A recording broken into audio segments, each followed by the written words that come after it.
नमस्कार। स्वागत है आप सभी का मेरी YouTube channel Suhana Safar with Kalpana में।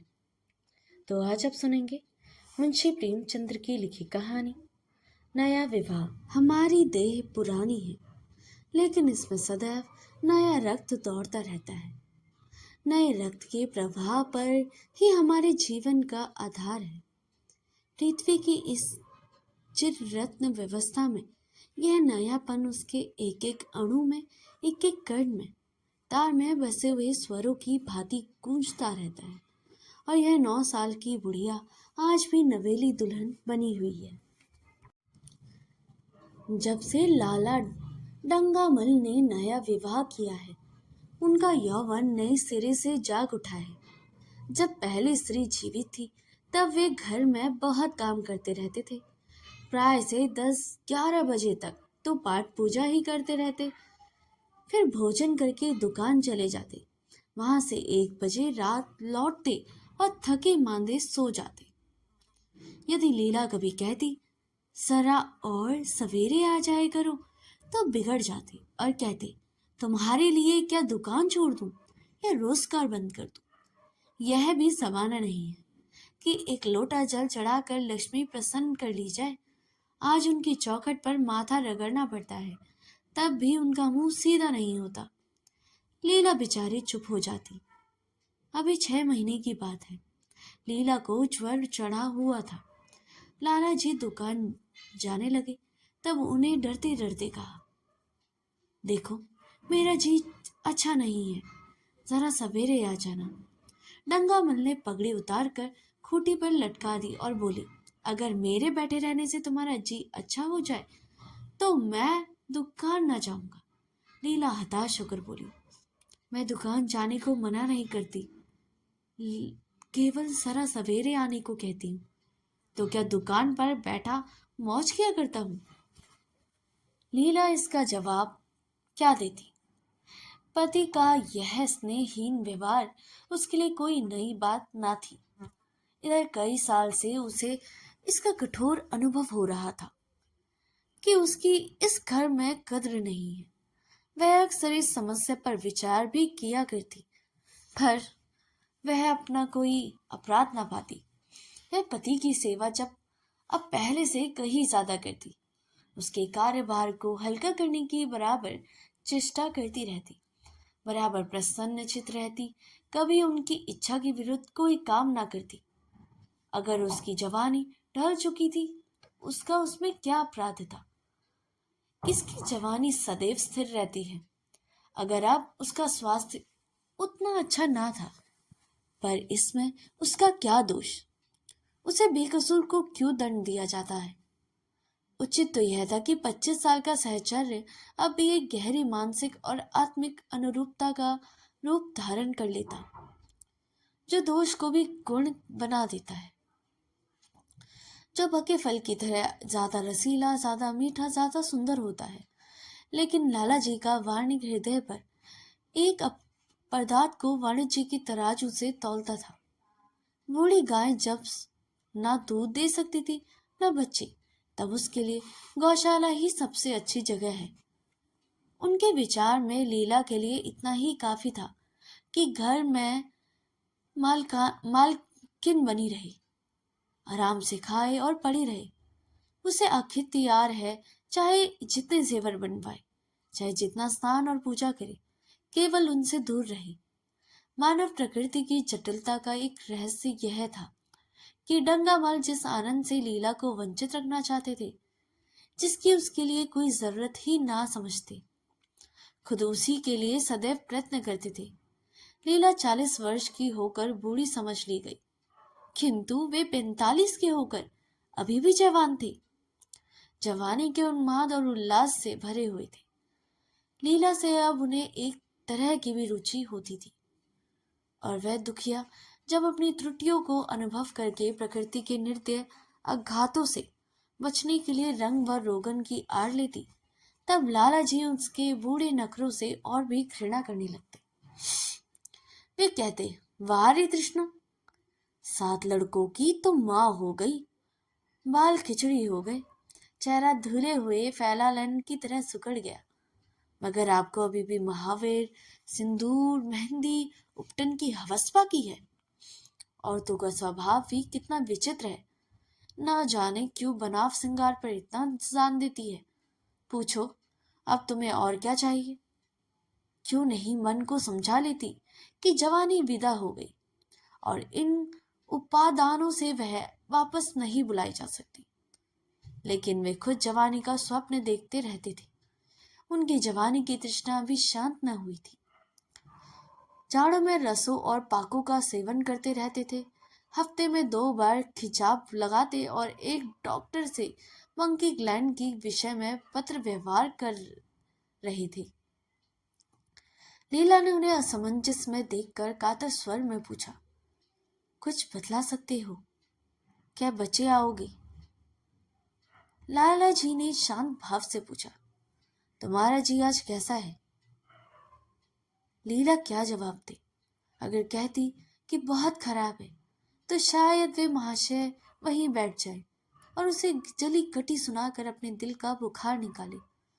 अगर कहती है कि अच्छी हूं तो शायद निश्वंत होकर तो 2 बजे तक कहीं खबर ले। इस दुविधा में डरती डरती बोली, अब तक तो हल्की थी, लेकिन अब कुछ भारी हो रहा है।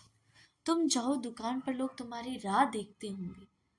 हाँ, ईश्वर के लिए 1-2 ना बचा देना, लड़के सो जाते हैं। मुझे जरा भी अच्छा नहीं लगता कि जी घबराता है। सेठ जी ने अपने स्वर में स्नेह की चाशनी देखकर कहा, 12 बजे तक आ जरूर जाऊंगा। लीला का मुख धूमिल हो गया। उसने कहा, 10 बजे तक नहीं आ सकते? 11:30 से पहले किसी तरह भी नहीं। नहीं, 10:30। अच्छा, 11 बजे। लाला वादा कर चले गए, लेकिन 10 बजे रात को एक मित्र ने मुजरा सुनने के लिए बुला भेजा। इस निमंत्रण को कैसे इनकार कर सकते? जब तक आदमी आपकी खातिर से बुलाता है, तब यहाँ कहाँ की भल मन साहत है कि आप उसका निमंत्रण अस्वीकार कर दे। लाला जी मुजरा सुनने चले गए और 2 बजे लौटे। चुपके से आकर नौकर को जगाया और अपने कमरे में आकर लेट रहे। लीला उनकी राह देखती, प्रति क्षण विकल वेदना का अनुभव करती हुई ना जाने कब सो गई थी। अंत को इस बीमारी की अभागिनी लीला की जान ही लेकर छोड़ा। लाला जी को उसके मरने का बहुत बड़ा दुख हुआ।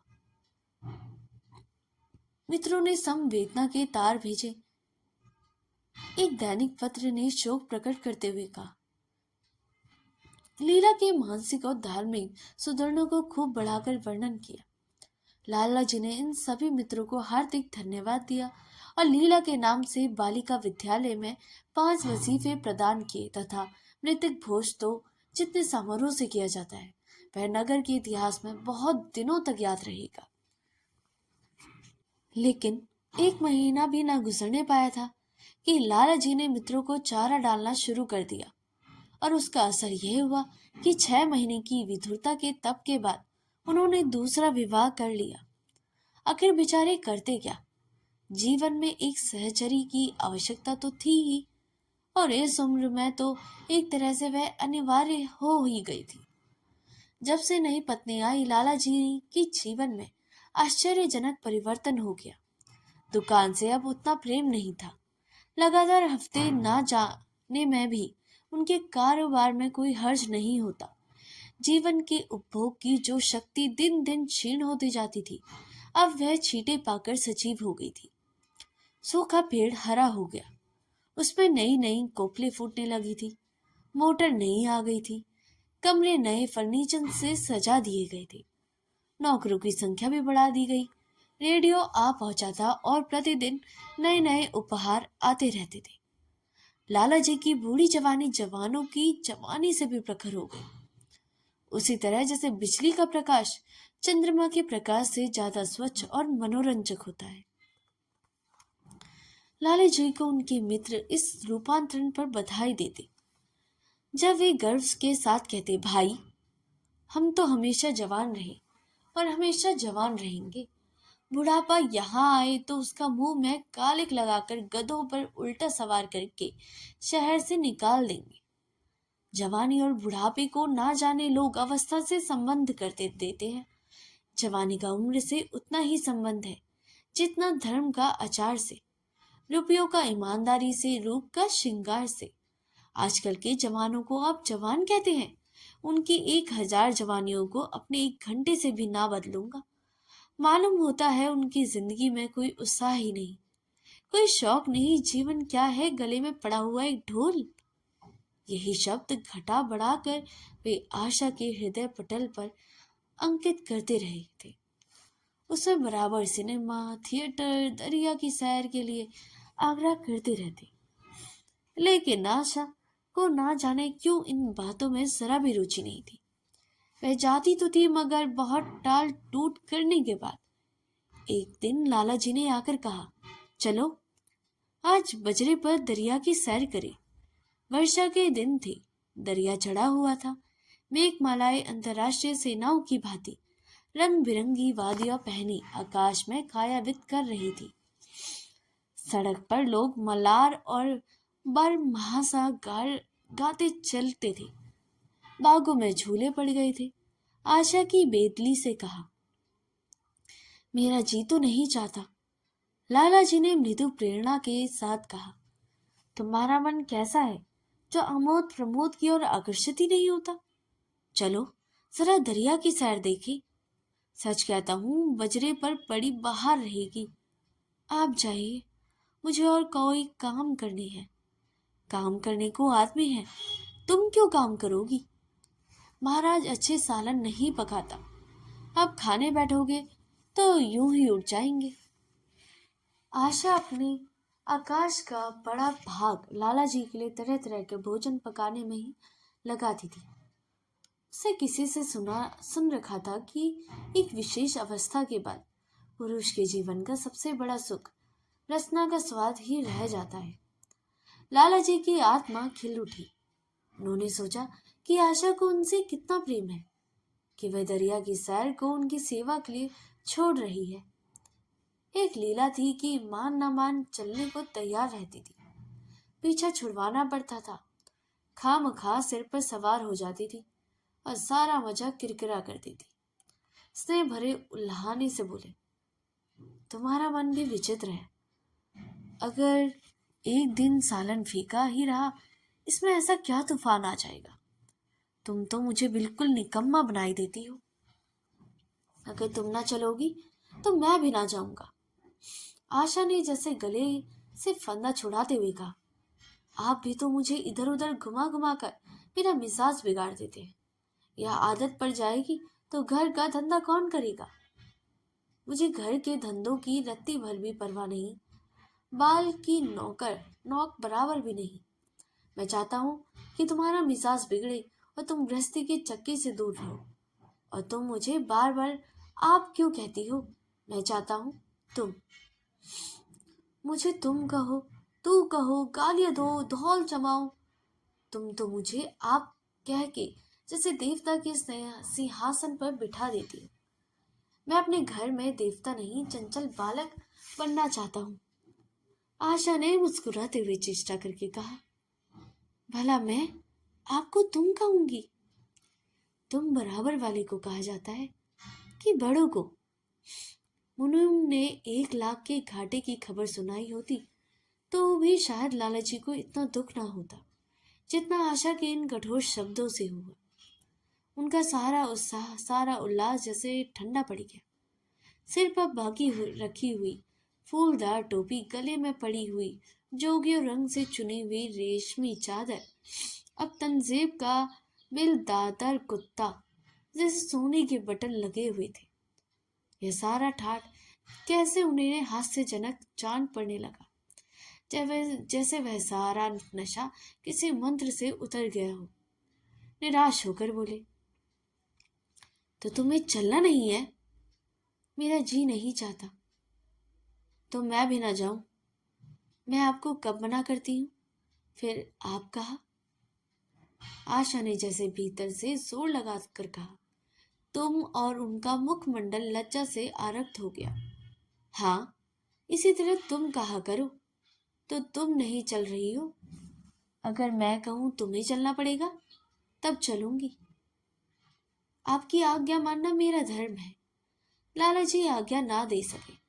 आज्ञा और धर्म जैसे शब्द उनके कानों में चुभने से लगे। खिसियाए हुए बाहर को चल पड़े। उस वक्त आशा को उन पर दया आ गई। बोली, तो कब तक लौटोगे? मैं नहीं जा रहा हूं। अच्छा, तो मैं भी नहीं चलती हूँ। जैसे कोई जिद्दी लड़का रोने के बाद अपनी इच्छित वस्तु पाकर उसे पैरों से ठुकरा देता है, उसी तरह लाला जी ने मुंह बनाकर कहा, तुम्हारा जी नहीं करता तो ना चलो। मैं आग्रह नहीं करता। आप नहीं, तुम बुरा मान जाओगे। आशा गई, लेकिन उमंग से नहीं। जिस मामूली वेश में थी उसी तरह चल खड़ी हुई। न कोई सजीली साड़ी, न जड़ाऊ गहने, न कोई सिंगार, जैसे कोई विधवा हो। ऐसी ही बातों पर लाला जी मन में झुंझला उठते। ब्याह किया था जीवन का आनंद उठाने के लिए, झिलमिलाते हुए दीपक में तेल डालकर उसे और चटक बनाने के लिए। अगर दीपक का प्रकाश तेज न हुआ तो तेल डालने से क्या लाभ। ना जाने इनका मन क्यों इतना शुष्क और नीरस है, जैसे कोई ऊसर का पेड़ हो। कितना ही पानी डालो उसमें हरी पत्तियों का दर्शन न होंगे। जड़ाऊ गहनों से भरी पोटलियां खुली हुई हैं। कहाँ कहाँ से मंगवाए, दिल्ली से, कलकत्ते से कैसी कैसी बहुमूल्य साड़ी रखी हुई है। एक नहीं, सैकड़ों, पर केवल संदूक में कीड़ा का भोजन बनने के लिए। दरिद्र घर की लड़कियों में यही ऐब होता है। उनकी दृष्टि सदैव संकीर्ण रही है। ना खा सके, ना पहन सके, ना दे सके। उन्हें तो खजाना भी मिल जाए तो यही सोचती रहेंगी कि खर्च कैसे करे। दरिया की सैर तो हुई, पर विशेष आनंद न आया।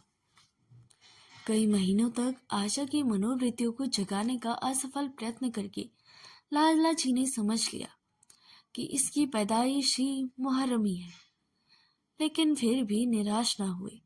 ऐसे व्यापार में एक बड़ी रकम लगाने के बाद वे उसमें अधिक से अधिक लाभ उठाने की वर्णिक प्रवृत्ति को कैसे त्यागते थे। विनोद की नई नई योजनाएं पैदा की जाती। ग्रामोफोन अगर बिगड़ गया, गाता नहीं या साफ आवाज नहीं निकलती, तो उसकी मरम्मत करवानी पड़ेगी। उसे उठाकर रख देना तो मूर्खता है। इधर बूढ़ा महाराज एकाएक बीमार होकर घर चला गया था और उसकी जगह उसका 17-18 साल का जवान लड़का आ गया। कुछ अजीब गवार था, बिल्कुल झंगड़ उजुड़, कोई बात ना समझता था। जितने फुलके बनाता उतनी तरह के। हाँ, एक बात सम्मान होती, सब बीच में मोटे होते, किनारे पतले। दाल कभी तो इतनी पतली जैसे चाय, कभी इतनी गाढ़ी जैसे दही। नमक कभी इतना कम कि बिल्कुल फीका, कभी इतना तेज कि नींबू का शौकीन। आशा मुंह हाथ धोकर चौके में पहुंच जाती और इस डपोर शंख को भोजन पकाना सिखाती। एक दिन उसने कहा, तुम कितने नालायक आदमी हो जुगल। आखिर इतनी उम्र तक तुम घास खोदते रहे या झाड़ झांकते रहे कि फुलके तक नहीं बना सकते। जुगल आंखों से आंसू भर कर कहता, बहू जी, अभी मेरी उम्र ही क्या है, 17वां ही तो पूरा किया हूं। आशा को उसकी बात पर हंसी आ गई। उसने कहा, तो रोटियां पकाना या 10-5 साल आता है? आप 1 महीना सिखा दीजिए बहू जी, फिर देखिए मैं आपको कैसे फुलके खिलाता हूँ कि जी खुश हो जाएगा। जिस दिन मुझे फुलके बनाने आ जाएंगे, मैं आपको कोई इनाम लूंगा। सालन तो अब भी मैं कुछ बनाने वाले लगा हूँ। क्यों? आशा ने हौसला बढ़ाने वाली मुस्कुराहट के साथ कहा, सालन नहीं तो बनना आता है।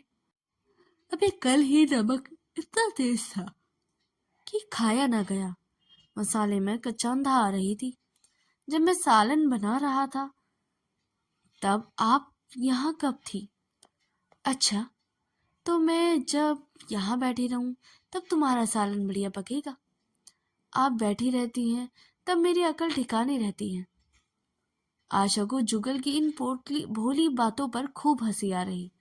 हंसी को रोकना चाहती, पर वह इस तरह निकल पड़ती थी जैसे भरी बोतलें उड़ेल दी गई हूं।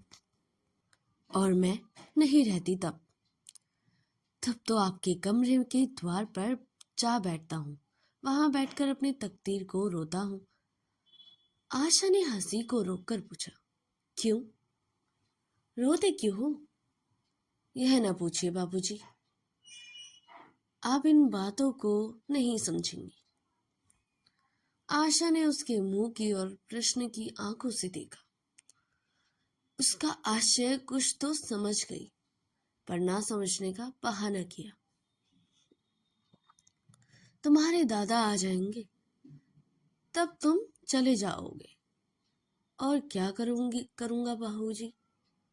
यहाँ कोई काम दिलवा दीजिए तो पड़ा रहूंगा। मुझे मोटर चलाना सिखवा दीजिए, आपको खूब सैर कराया करूंगा। नहीं नहीं बहू जी, आप हट जाइए, मैं पतीली उतार लूंगा। ऐसी अच्छी साड़ी है आपकी, कहीं कोई दाग पड़ जाए तो क्या हो? आशा पतीली उतार रही थी, जुगल ने उसके हाथ से सड़ली सी लेनी चाहिए। दूर रहो, फूहड़ तो तुम हो ही, कहीं पतीली पांव पर गिरा ली तो महीने झिकोंगे। जुगल के मुंह पर उदासी छा गई। आशा ने मुस्कुरा कर कहा, क्यों, मुंह क्यों लटका गया सरकार का? जुगल रुआ सा होकर बोला, आप मुझे डांट देती हैं बहू जी, तब मेरा दिल टूट जाता है। सरकार कितना ही घुड़ेंगे, मुझे बिल्कुल ही दुख नहीं होता। आपकी नजर कड़ी देखकर मेरा खून सर्द हो जाता है।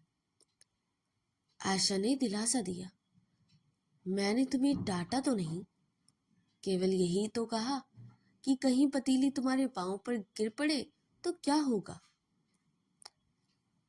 हाथ ही तो आपका भी है, कहीं आपके ही हाथ से छूट पड़े तो। लाला डंगामल ने रसोई घर के द्वार पर आकर कहा, आशा जरा यहाँ आना, देखो तुम्हारे लिए कितने सुंदर गमले लाया हूं, तुम्हारे कमरे के सामने रख जाएंगे। तुम यहाँ धुएं धक्कड़ में क्यों हलाकन होती हो? इस लड़के से कह दो कि जल्दी महाराज को बुलाए, नहीं तो मैं कोई दूसरा आदमी रख लूंगा। महाराजों की कमी नहीं है, आखिर कब तक कोई रियायत करे। गधे को जरा भी तमीज नहीं आई, सुनता है जुगल।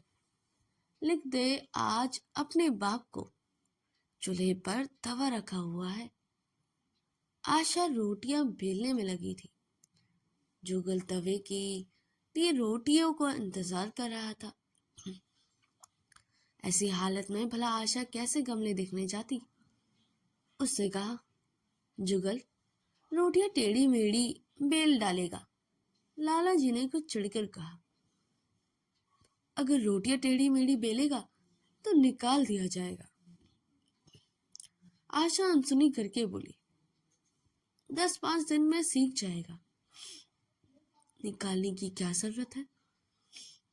तुम आकर बतला दो गमले कहाँ रखे जाए, कहती तो हूँ रोटियां बेलकर आती हूँ। नहीं, मैं कहता हूँ तुम रोटियां मत बेलो, आप तो खामखा जिद करते हैं। लाला जी सन्नाटे में आ गए। आशा ने कभी इतनी रुखाई से उन्हें जवाब न दिया, और यह केवल रुखाई न थी, इसमें कटुता भी थी। लज्जित होकर चले गए। उन्हें ऐसा क्रोध आ रहा था कि इन गमलों को तोड़ फेंक दे और सारे पौधों को चूल्हे में डाल दे।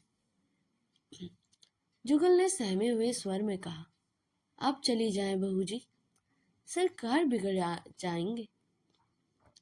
बको मत, जल्दी जल्दी फूल के सेको, नहीं तो निकाल दिए जाओगे। और आज मुझसे रुपए लेकर अपने लिए कपड़े भी बनवा लो। भीखमंगों की सूरत बनाते घूमते हो, और बाल क्यों इतने बढ़ा रखे हैं? तुम्हें नाई नहीं जूता? जुगल ने दूर की सोची, बोला, कपड़े बनवा लूं तो दादा का हिसाब क्या दूंगा? अरे पागल, मैं हिसाब नहीं देने कहती, मुझसे ले जाना। जुगल कालीहपन की हंसी हंसा।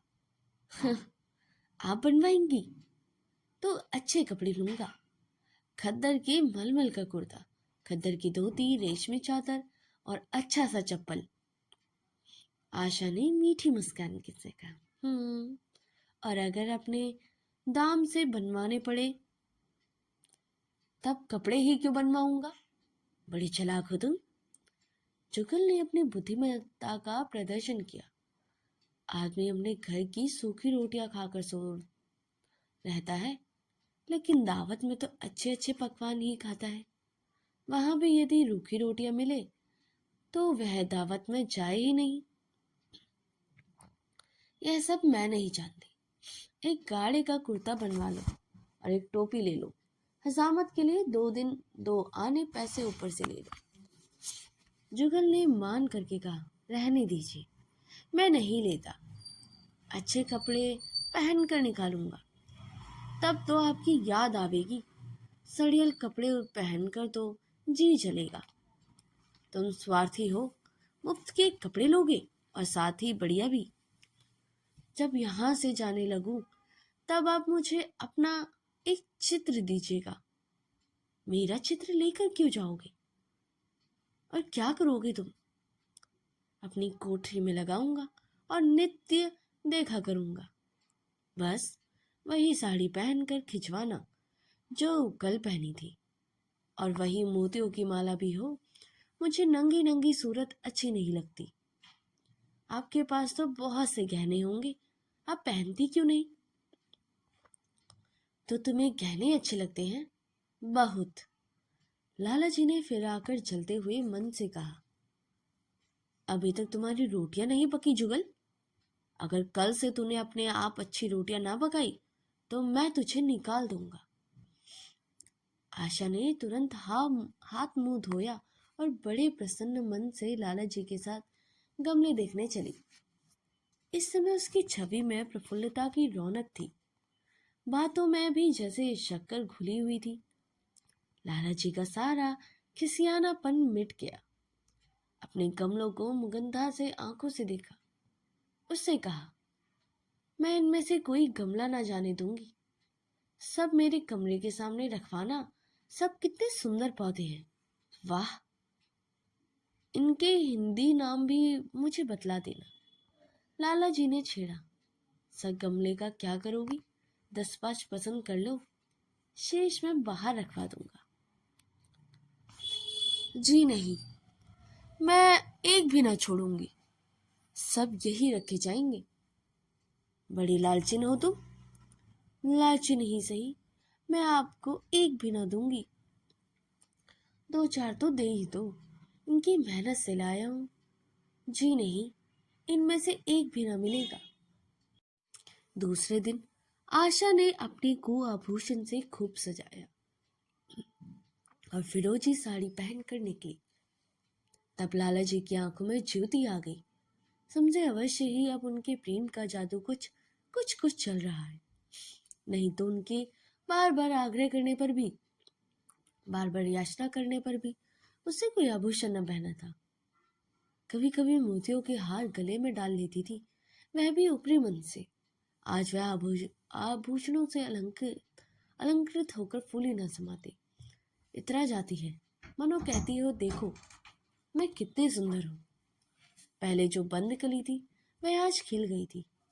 लाला जी पर घड़ों नशा चढ़ा हुआ था।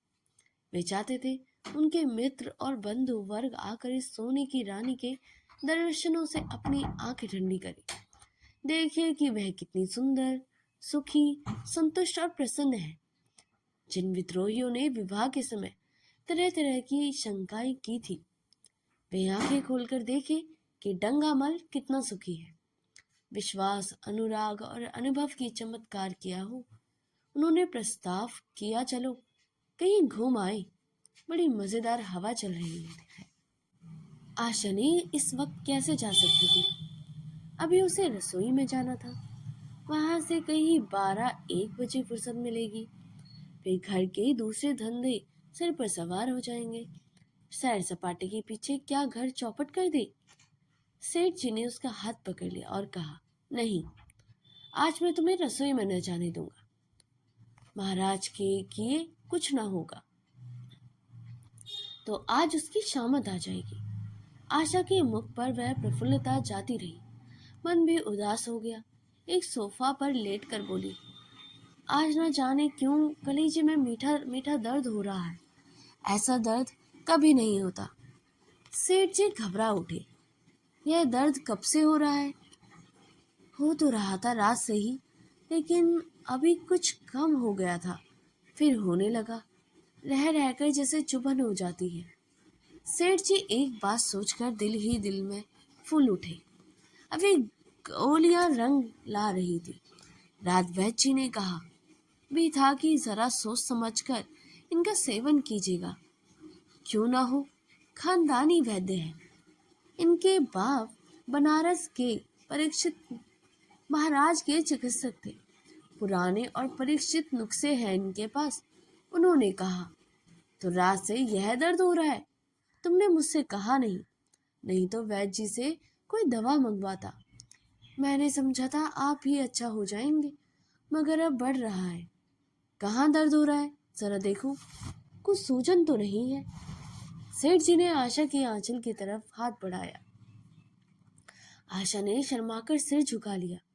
उन्होंने कहा, यह तुम्हारी शरारत मुझे अच्छी नहीं लगती। मैं अपनी जान से मरती हूँ, तुम्हें हंसी सूझती है? जाकर कोई दवा ले लो। सेठ जी अपने पुंसत्व का एक डिप्लोमा पाकर उससे कहीं ज्यादा प्रसन्न हुए, जहाँ राय बहादुरी पाकर होते।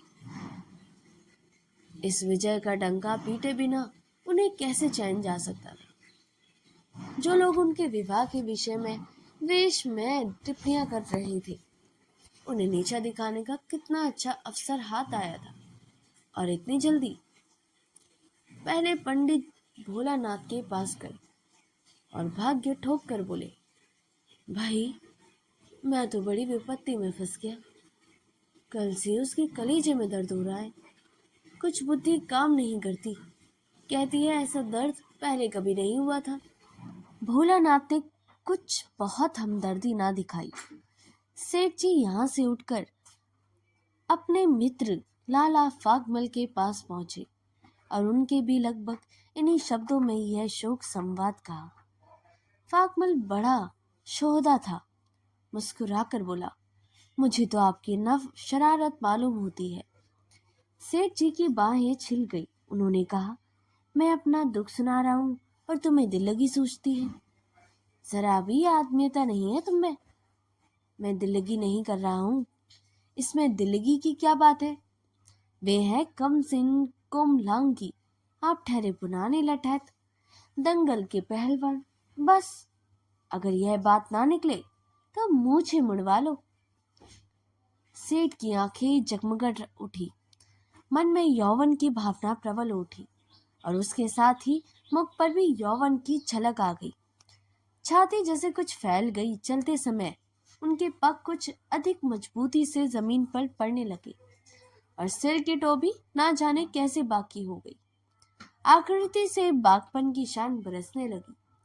जुगल ने आशा को सिर से पांव तक जगमगाते देखकर कहा, बस बहू जी, आप इसी तरह पहने ओढ़े रहा करें। आज मैं आपको चूल्हे के पास न जाने दूंगा। आशा की नयन बाण चलाकर कहा, क्यों? आज ये नया हुक्म क्यों? पहले तो तुमने कभी मना नहीं किया। आज की बात दूसरी है। जरा सुनो, क्या बात है? मैं डरता हूं कहीं आप नाराज ना हो जाए। नहीं नहीं, कहो, मैं नाराज ना होंगी। आज आप बहुत सुंदर लग रही हो।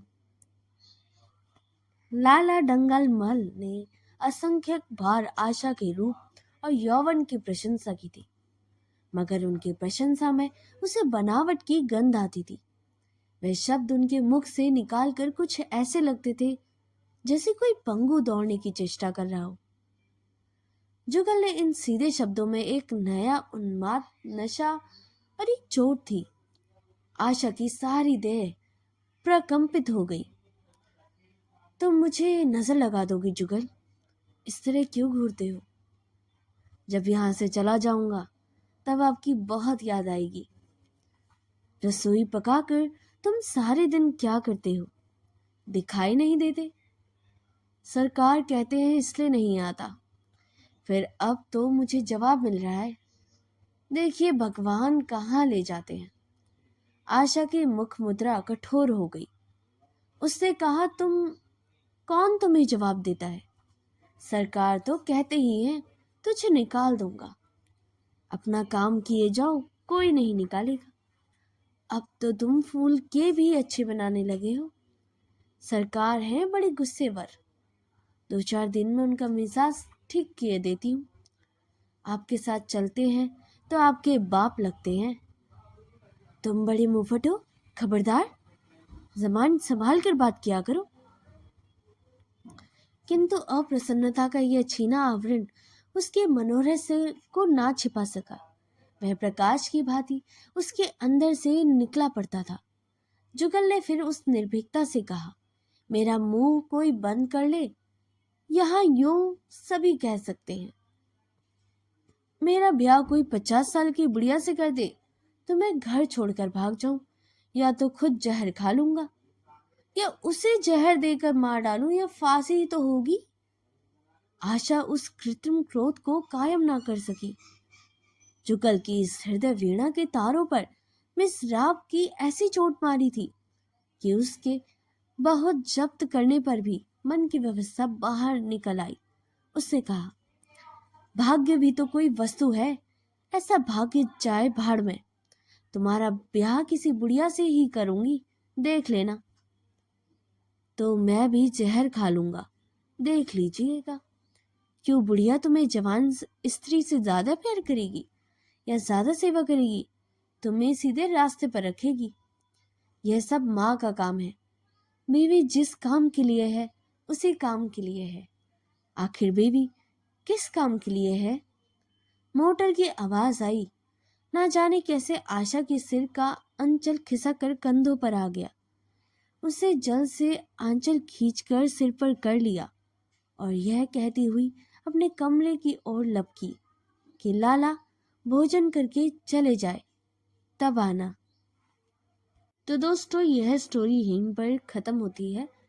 नया विवाह एक ऐसे अनमेल विवाह पर आधारित है जिसमें एक बूढ़ा व्यक्ति डंगामल और एक जवान लड़की आशा से विवाह करता है। कहानी में दिखाया गया है कि कैसे प्रेमचंद ने अमेल विवाह के कारण होने वाली समस्याओं और स्त्री मनोविज्ञान को उजागर किया है। विवाह के बाद डंगामल आशा को आभूषण और कपड़े देकर खुश करने की कोशिश करता है, लेकिन उसमें असफल रहता है। यह कहानी दिखाती है कि कैसे एक बेमेल विवाह का नतीजा यह होता है कि आशा जैसी युवती अपने बूढ़े पति की बजाय हमउम्र नौकर के प्रति आकर्षित हो जाती है, जो स्त्री मनोविज्ञान और अनमेल विवाह की समस्याओं को उजागर करती है।